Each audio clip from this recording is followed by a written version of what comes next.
Hi, I'm Walter, but folks just call me Walt. Been that way longer than I care to count. I live out here on the edge of Missouri, in a little old house by the lake. Most mornings, you'll find me sitting on the porch, sipping on my coffee, listening to the wind and the trees. This morning though, something happened. I went out back to my old shed, just looking for a wrench or maybe just passing the time. Opened up that door and right then, that smell hit me. You know, the smell of old motor oil, leather grips, cold steel, and sawdust that's been sitting a while. Strange thing, how a smell can pull you clean back through the years like nothing else. And before I knew it, I was standing there thinking about the young man I used to be. That 20-year-old Walt, fresh back from Vietnam, head full of big ideas, a heart full of hope, and not a lick of sense about what was coming next. And the more I stood there, the more I thought, if I could sit that young buck down today, what would I tell him? What would be worth sharing after 75 years of living, working, loving, losing, and learning? It's been sitting heavy on me all morning, and I reckon it's something worth saying. Maybe for that young fella I was, or maybe for you, listening out there today. Now before I get going, if you're enjoying these words already, well, don't be shy, go ahead and give this old man a little like. Maybe leave me a comment down below, or hit that subscribe if you feel like hearing more. Makes an old timer smile, knowing someone out there's listening. Anyway, back to that thought. That smell this morning didn't just bring back one memory. It unlocked a whole box of them. I could see my first truck, that old beat-up Chevy I bought for $300. Could hear the clank of tools in the shop I built with my own two hands. Could see her face again. Betty, my first love. The one that slipped away 'cause I was too proud, too scared to say the words when it mattered. I remembered Billy Ray, my best friend since grade school. We were tighter than brothers. Till one foolish argument tore us apart. And all these years later, not a day goes by I don't wish I'd swallowed my pride. Then there's the war. Not a thing I talk about much. But it changes a man. Changes the way you see the world, the way you treat folks, the way you value time. And then my old man, gone when I was just 22. I had to learn fast what it meant to be a man when I wasn't ready. And you know, all these pieces of my life, they still sit here in my heart. Not as regrets, not anymore, but as lessons. Lessons I'd give just about anything to pass along to that young Walt, or maybe to you. 'Cause if there's one thing I've learned, it's that time don't wait. And the things you don't say, the chances you don't take, they follow you. So I figured, why keep these stories bottled up? Maybe they'll land with someone out there. Maybe they'll mean something to you. So pull up a chair, if you will, and let's take a little walk through the past. I got some things to tell you. Things I wish someone had told me, back when I was 20. I want to take you back now, way back, to a time when the world was simpler and the days moved a little slower. I was just a kid then, running barefoot through the fields of Missouri, chasing lightning bugs and listening to my mama's soft hum as she worked in the kitchen. We didn't have much, but what we did have felt like the whole world. My folks taught me right from wrong, and I believed back then that kindness was the most important thing a man could have. I believed that people, if you treated him good and with respect, would come back around and treat you the same. Maybe that was just the way I wanted to see things, but it's what kept me going when things got tough. Our little town was the kind you could walk from one end to the other in less than 20 minutes, where everybody knew everybody else's name, and Sunday dinner meant family and laughter around the table. Life was steady and slow, and that steady rhythm gave a boy like me plenty of time to dream.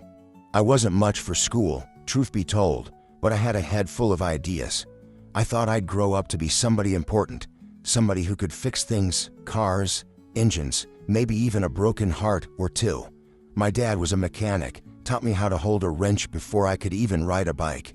He said, "Son, the world runs on hard work and honest hands." I took that to heart. Back then, I didn't know how hard life could hit a fella, but I had hope. I dreamed of leaving that small town someday, driving off in a truck that I fixed up myself, seeing places I'd only heard about in stories. But more than that, I dreamed of a family of my own, a little place to call home, a woman to share it with. I had a fire in me, a kind of restless energy that made me want to build something lasting.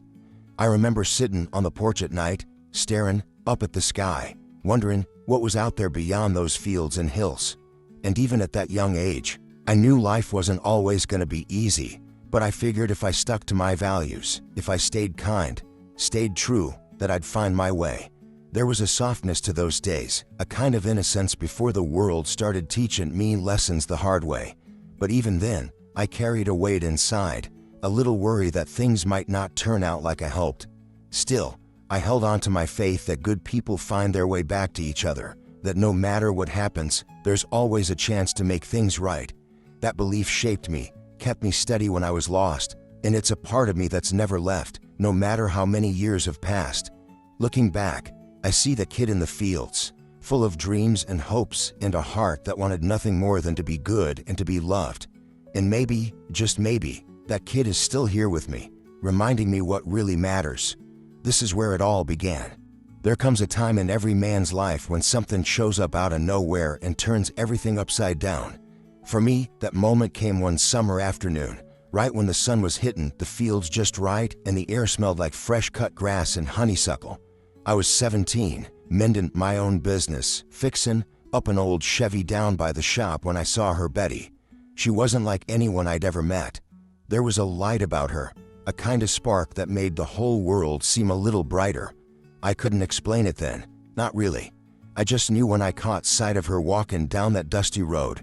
My heart skipped a beat, like it was trying to tell me something important. I didn't even know her name at first, just saw that smile and something inside me stirred. It's funny how life works like that. A stranger turns your whole world around without saying a word. She was the daughter of Mr. Thompson, who owned the general store in town, and I'd run errands for him now and then. One day, I finally got up the nerve to talk to her, and it was like a door opened that I didn't even know was there. I was clumsy with my words, probably sounded like a fool, but she just laughed and said my name was easy to remember. That little moment, that laugh, stuck with me longer than I can say. That was the beginning of something I didn't quite understand: first love. It's a funny thing, how you can feel so alive and scared all at once. I wasn't the type to wear my heart on my sleeve, not by a long shot, but Betty had a way of making me want to be better, to say the things I usually kept locked inside. Still, I was young and stubborn, and I let pride and fear keep me quiet when I should have spoken up. Looking back, I wish I'd told her how much she meant before it was too late. Along with Betty, there was another figure who shaped my life around the time: my pa. He was a hard man, not much for words, but when he looked at you, you knew he was paying attention. He taught me how to hold a wrench right and how to stand up when the world knocked you down. Sometimes, I was scared to disappoint him, but more often, I just wanted to make him proud. Then there was Billy Ray, my best friend since we were kids, the kind of brother you choose. We did everything together, fished in the creek, worked on cars, dreamed about the future. But even brothers can fall apart, and pride sometimes gets in the way of forgiveness. Around then, life was changing fast, and I didn't know how to handle it all. I didn't understand why my heart beat faster when Betty was near, or why a simple word could mean the world. I didn't know that one moment, one choice, could shape the rest of your days. That summer taught me about hope and fear, about courage and mistakes. It opened a door to a world I wanted to be part of but wasn't sure I belonged in. I couldn't explain why my heart raced or why I felt both joy and sadness in the same breath. But I knew deep down that whatever was happening, it was important. Those moments, Betty's smile, my pa's silent strength, Billy Ray's friendship, they became the threads weaving through my life. They taught me about love, loss, and the price of pride. And though I didn't see it then, that summer was the start of a story that's still with me, shaping who I am today. It's funny how one person, one day, can change the course of your life without even trying. And sometimes, it takes years to understand just how much. Life has a way of throwing curveballs just when you think you got your feet planted firm. For me, those hard days started not long after that summer with Betty and all the dreams that come with being young and restless. My old man passed away when I was just 22, right when I was trying to find my place in the world. It hit me like a freight train, sudden and brutal. One day he was there, teaching me the tricks of the trade in the garage, and the next, he was gone. Left me with a whole lot of responsibility and a heart heavier than I knew how to carry. I remember standing there in that quiet house, looking at his worn boots by the door, and feeling like the ground had disappeared beneath me. It wasn't just grief, it was fear too.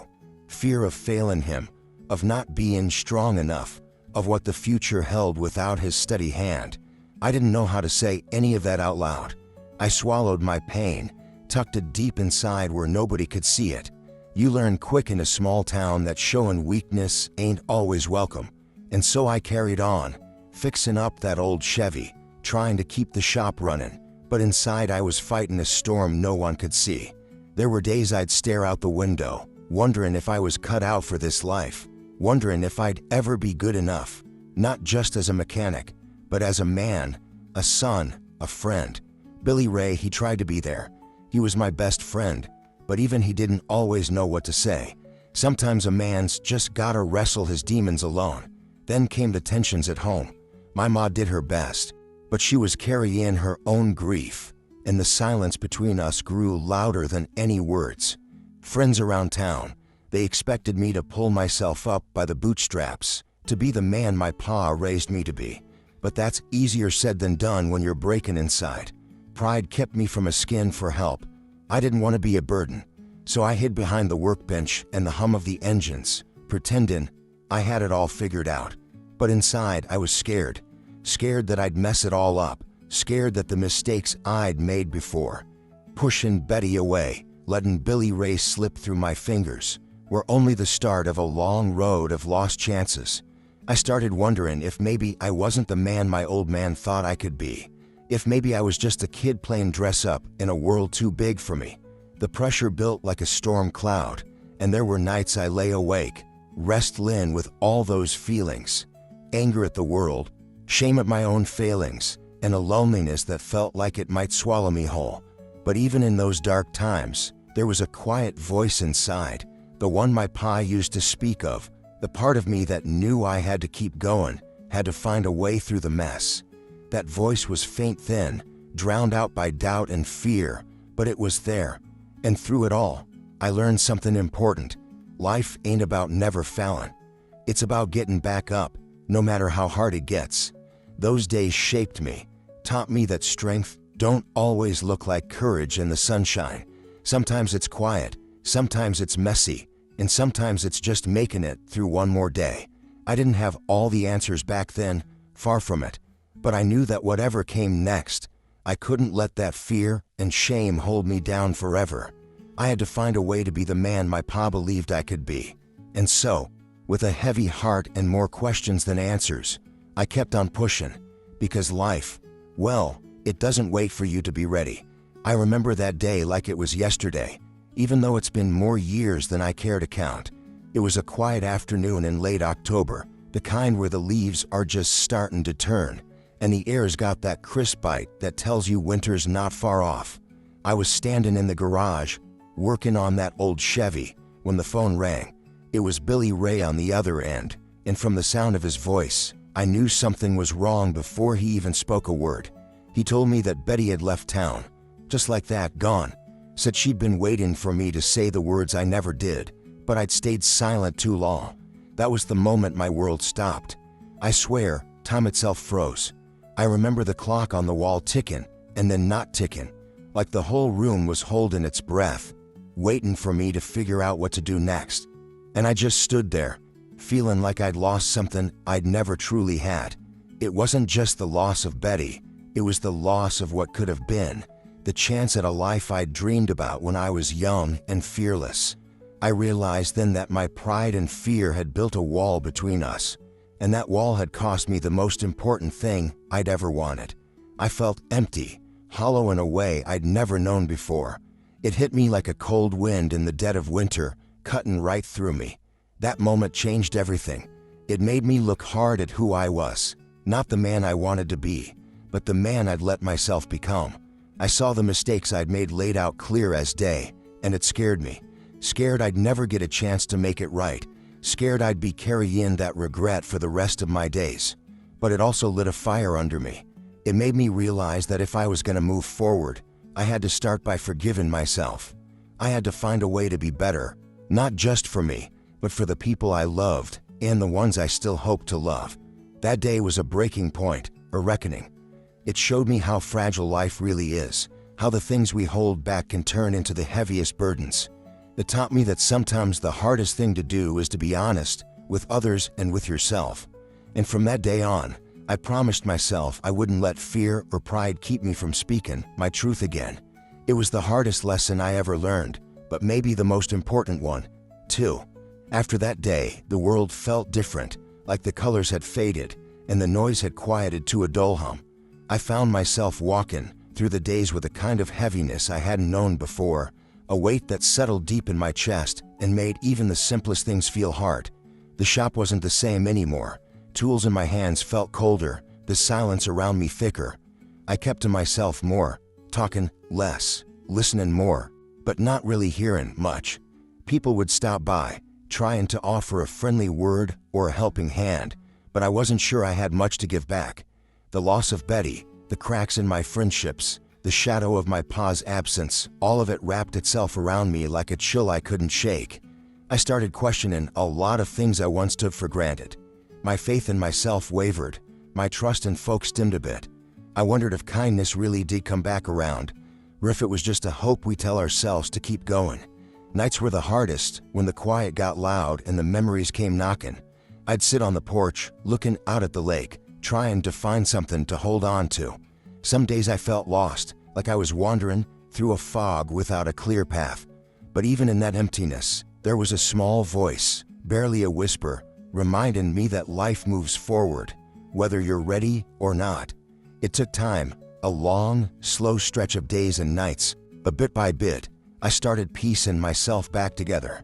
I learned that it's okay to feel broken sometimes, that healing doesn't come quick or clean. And though I wasn't the same man I was before, maybe that was all right. Maybe surviving the hard parts is what makes you who you're meant to be. I found new rhythms, new ways to carry the weight. I learned to be gentler with myself and, slowly, with others again. That silence after the storm taught me that even in loss, there can be quiet strength. It showed me that sometimes you have to lose everything you thought mattered to see what really does. And though the pain never quite leaves you, you find a way to live alongside it, with hope, with patience, and with a heart that's still open, even if it's a little more cautious than before. There came a day when the heaviness that had settled over me began to lift, not all at once, but like the slow break of dawn after a long, dark night. It wasn't some grand moment or sudden revelation. No, it was something quieter, something small that nudged me forward when I least expected it. I was out by the lake, the same one near my old house in Missouri, sitting with my fishing pole in hand but not really fishing. Just sitting, watching the water ripple in the gentle breeze. That day, a young fella from town stopped by. Didn't say much at first, just struck up a simple conversation about the weather, the fish, and the stories this lake had seen over the years. He reminded me of someone I used to know, full of dreams and a spark that hadn't been dimmed by the world yet. As we talked, I found myself leaning into the moment, sharing a few stories I hadn't told anyone in a long time. It felt good, more than I expected. That little exchange sparked something inside me, a reminder that connection, even in the smallest forms, could breathe life back into a tired heart. Soon after, I started finding ways to give back, to help others in my own quiet way. I began fixing up old bikes for neighborhood kids, offering advice or lending a hand without expecting nothing in return. Those small acts didn't change the world overnight, but they changed mine. They gave me purpose again. It was like taking that first shaky step after a long fall. I started looking at life with a fresh pair of eyes, one that saw hope where I'd only seen hardship before. The dreams I had as a young man, simple hopes for family, for belonging, started feeling within reach once more. It wasn't about grand achievements or flashy success. It was about finding peace in the everyday, in the small joys and quiet victories. And maybe most important, it was about forgiving myself for the mistakes I'd made and accepting that the path forward wouldn't be perfect, but it'd be mine. That new sense of hope didn't erase the past, nor did it make the pain disappear, but it gave me the strength to keep going, to believe that even after loss, life could still be good. It was a second chance, maybe not the one I'd imagined in my youth, but one filled with grace and quiet promise. And for a man like me, that was more than enough. There came a moment when I knew I had to make a choice, a real one. Not the kind you make with words or hopes, but the kind that reaches deep down and shifts something in your soul. For a long time, I carried my past like a heavy coat, worn and ragged, filled with memories I couldn't shake and mistakes I couldn't undo. It weighed on me, held me back, kept me from truly living. I held on to anger, to regret, to every what if and if only that echoed through the years. But that day, I found myself standing in the middle of my old workshop, looking at a rusted box full of letters and keepsakes from years gone by, things I'd been afraid to face. It was time. I took a deep breath and opened that box, letting the past spill out like dust in the sunlight. The memories came rushing back, the laughter, the tears, the people I'd loved and lost. But instead of letting them drown me, I started seeing them for what they were, pieces of a story that made me who I am. And I realized I didn't have to carry that weight anymore. I could set it down. I found an old photograph of Betty, her smile bright and full of life, and for the first time in a long time, I forgave myself for the silence that let her slip away. I forgave Billy Ray for the walls we built between us and hoped someday we might find our way back. I forgave my pa for leaving too soon and me for feeling lost without him.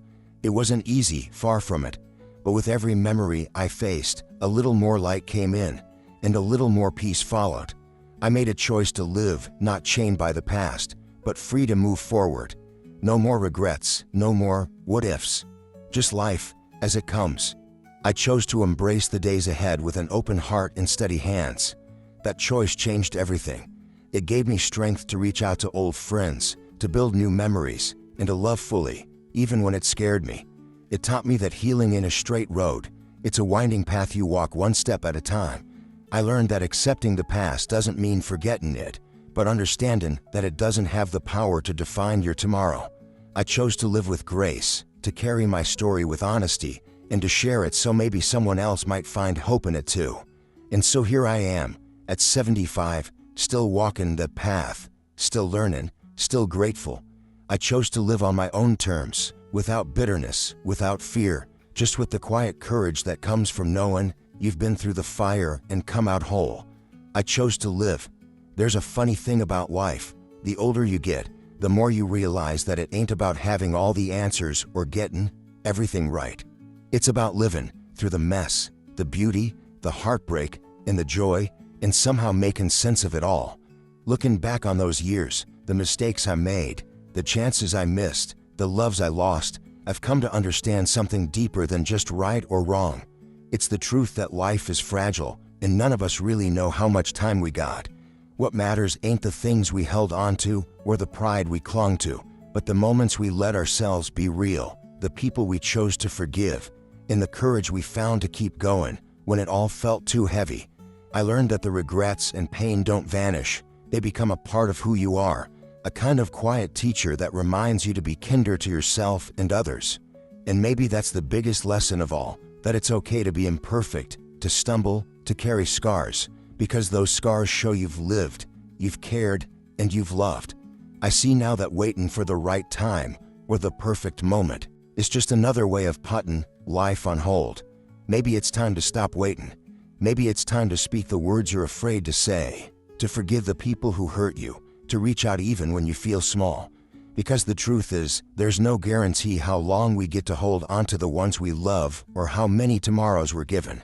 The years have taught me that the best way to live isn't in grand gestures or big wins, but in the little acts of kindness, the honest conversations, in the moments when you choose love over fear.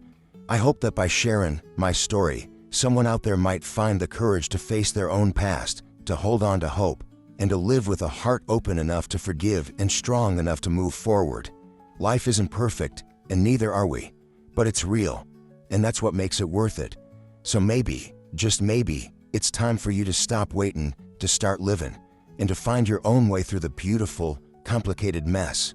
Because there ain't no time like the present to begin again. I've shared a long road with you today, a path filled with moments that shaped me, broke me, and rebuilt me again.